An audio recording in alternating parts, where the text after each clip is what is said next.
High বন্ধুরা, welcome to my channel. আমি পলি চলে এসেছি নতুন একটা ব্লগ নিয়ে। আজকে আমরা চলে এসেছিলাম দক্ষিণেশ্বর মন্দিরে। দক্ষিণেশ্বর মন্দিরে এটা প্রথম ঢোকার গেট। দেখো, ঢুকতে না ঢুকতে তোমাদের ডান দিকে তোমরা দেখতে পাবে রামকৃষ্ণ ঠাকুরের একটা ছবি আছে, যেটা শ্বেত পাথরের তৈরি। আর এখানে তোমরা জল পান করতে পারো আর খাবার দাবার খাওয়ার জায়গা এটা। তো আস্তে আস্তে আমরা চলে যাচ্ছিলাম আগের দিকে, সামনের দিকে, যেখানে অনেক দর্শনার্থীরা দাঁড়িয়ে আছে। চলো আস্তে আস্তে মন্দিরের দিকে যাওয়া যাক। আর এখানে না অসংখ্য বাদর রয়েছে, যারা তোমার কোনো ক্ষতি করবে না। এদেরকে দেখে কোনো ভয় পাওয়ার কারণ নেই। তোমরা পারলে এদেরকে একটু খাবার দিতে পারো, কিছু দিতে পারো।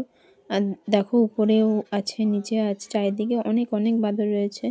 আর এই সময় আমরা চলে আসলাম এখানে মন্দিরের সামনে, মানে মন্দিরের বাইরের দিকটা, যেখানে তোমরা জুতো ব্যাগ রেখে ভেতরে ঢুকতে হয়। এখানে ফোন নিয়ে ভেতরে যাওয়া যায় না, তাই আমরা ভেতরটার কোনো ফটো কিছু তুলতে পারলাম না। মন্দির থেকে বেরিয়ে এদিক দেখো, চারিদিকে দেখছি এই সামনেটা, এই দিকটা আছে প্রসাদ নেওয়ার জায়গা, যে প্রসাদটা তোমরা এখান থেকে কিনে মন্দিরে পুজো দিতে পারবে। মন্দিরের আশেপাশে রয়েছে অসংখ্য ছোট ছোট এরকম টিলার মতন মন্দির, যেগুলো ভবানী দেবী আর অন্য অন্য মূর্তি রাখা আছে। ওর ভেতরে এখন যাওয়া যায় না, আগে যাওয়া যেত। দেখো এই যে একটা রয়েছে, এটার নাম আমি ঠিক জানি না। আমরা এবারে যাবো একটু গঙ্গার দিকে।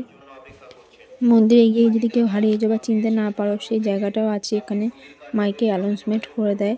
তো এবারে দেখো, আমি এই নদীর দিকে চলে এসেছি। আর এই পাশ থেকে দেখো, এই যে শিব মন্দিরটা পুরোটা দেখা যাচ্ছে। যে গঙ্গার যাওয়ার পথে এই যে পিছনের সাইডে তোমরা এখানে শিব ঠাকুরের মন্দিরগুলো দেখতে পাবে।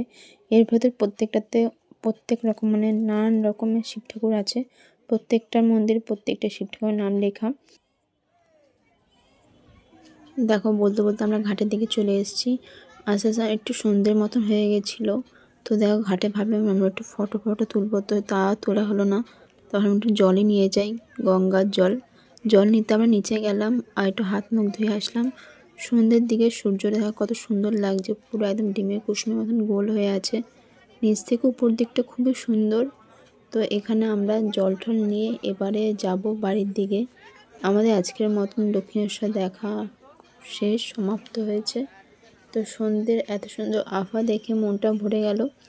তো আজকের মতন এখানেই শেষ। আজকের ব্লগ যদি ভালো লাগে একটা লাইক করো। দেখা হচ্ছে পরের ব্লগে।